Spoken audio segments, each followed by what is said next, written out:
The Northwestern Ontario Air Search and Rescue Association has renewed its accreditation for another 2 years after a successful military evaluation exercise.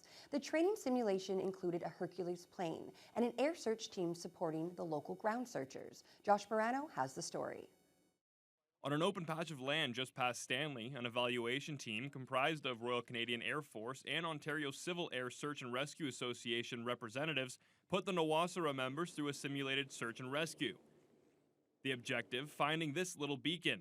The beacon is to represent any form of signal, much like a cell phone, that the pilots can identify and investigate. Civil Air Search and Rescue Director Stephen Huntsberger says these exercises are crucial in making sure the team is ready for the real thing. It just determines our capabilities as a unit. We conduct search and rescue exercises pretty much every month throughout the year to stay in tune, but this just reaffirms that we are capable to do that. The big plane leading this exercise is a Hercules. Based out of the 435th Squadron in Winnipeg, the plane is piloted by members of the Air Force. Once it targets a location, 2 to 3 members drop from the plane. Then they determine the injury to the individual on scene, report back to the aircraft, and await an equipment drop. We participate with squadron support. It helps with the training of the military personnel, pilots, their SARTECs, those who jump to the search and rescue sites. And it helps them to gain more knowledge and accreditation for their own purposes. Based out of the Thunder Bay International Airport, Nawasara currently has about 25 volunteer members serving a variety of capacities. Huntsberger urges people to look into the unit and consider joining up. Josh Morano, TBT News.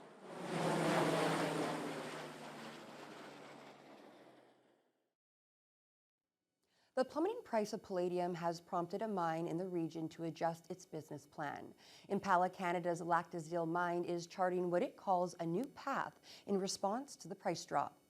The price of palladium has steadily dropped to about half of what it was a year ago. The mine, north of Thunder Bay, employs more than 1,100 workers. In a recent note to employees, Impala CEO Tim Hill says a major recovery isn't expected in the short term, and that the company's amending the business plan, quote, through a lens of the current price environment. Hill promises to share the new plan with employees, but can't yet say when it will be finalized. After a multi-million-dollar deal between the federal government and tech giant Google, Thunder Bay Superior North MP Patty Hajdu is calling it a win for Canadian journalism.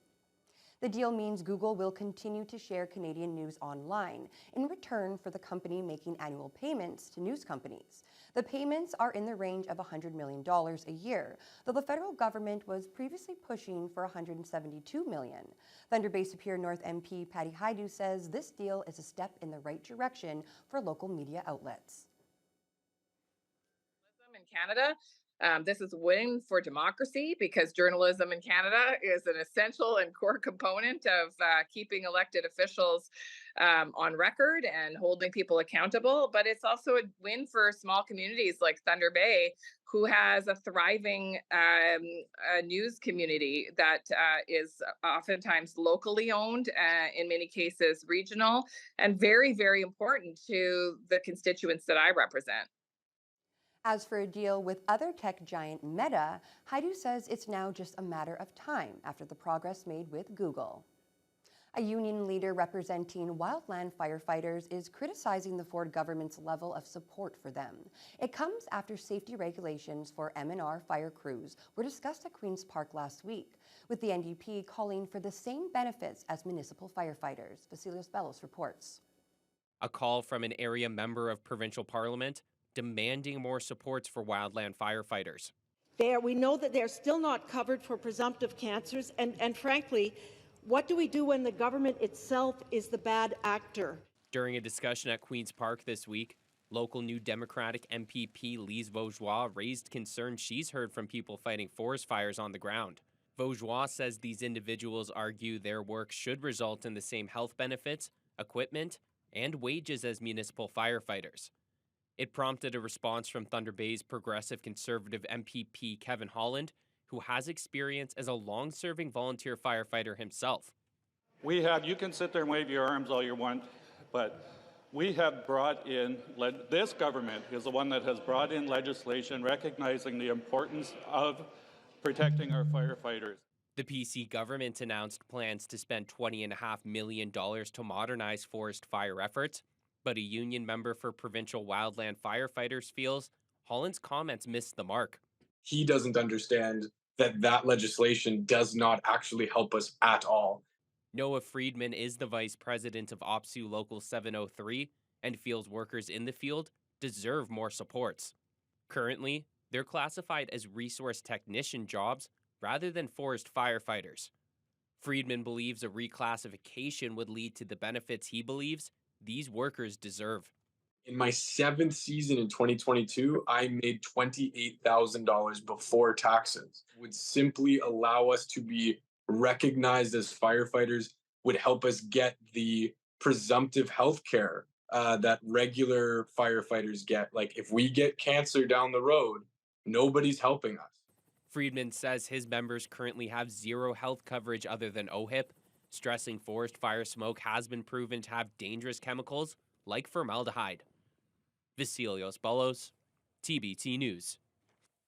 MPP Lise Vaugeois is questioning the Ford government on its potential plan to merge the two health units in northwestern Ontario. Vaugeois raised the issue at Queen's Park on Monday. The parliamentary assistant to the Minister of Health responded, but spoke about expanding medical school spaces at Nossum and not about the health unit mergers.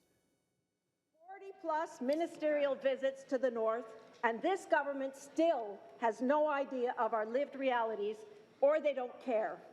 The government is now studying whether district health units in Northern Ontario should be merged. Can you imagine one health unit to cover 400,000 square kilometres? Why is this government trying to reduce healthcare services for the people of Northern Ontario? Years of neglect by previous governments, supported by the New Democrats, got us into the situation that we're in today. But we're taking action to fix the mistakes of past governments. I can't believe the member opposite is complaining about the number of ministers going to the north from this government. That should be a good thing. We are paying attention to what's happening in the north. And we'll be back in just a moment with a story from Fort Frances, where the DSAP is raising awareness of homelessness in the region.